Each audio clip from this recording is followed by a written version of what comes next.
Samantha हमेशा से सोचती थी कि उसके परिवार का घर साधारण था, कुछ भी खास नहीं। एक शांत पड़ोस में स्थित यह एक आरामदायक 2 मंजिला घर था, जिसमें एक सफेद पिकेट बाड़ और एक अच्छी तरह से रखा गया बगीचा था। फिर भी जैसे ही वह एक दोपहर धूल भरे अटारी में घूमते हुए उसकी नजर कुछ असामान्य पर पड़ी।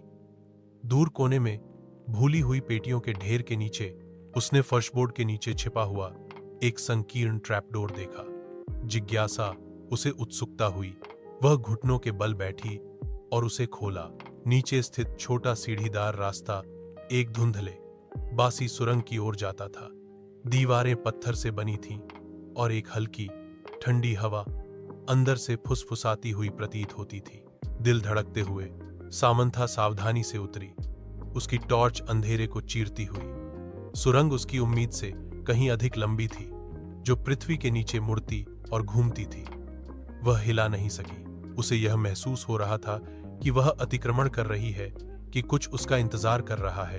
अनंत काल के बाद सुरंग आखिरकार एक छिपे हुए कमरे में खुल गई। दीवारें पुरानी किताबों की अलमारियों से भरी हुई थीं, अजीब चमड़े से बंधी हुई किताबों से भरा हुआ।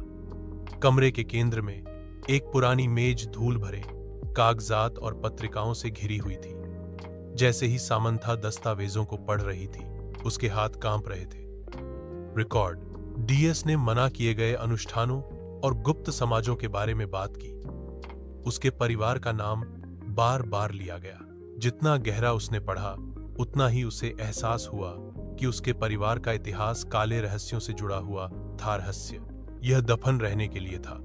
उसने कुछ ऐसा उजागर किया था जो किसी को नहीं पता होना चाहिए था, कुछ ऐसा जो पीढ़ियों से छिपा हुआ था।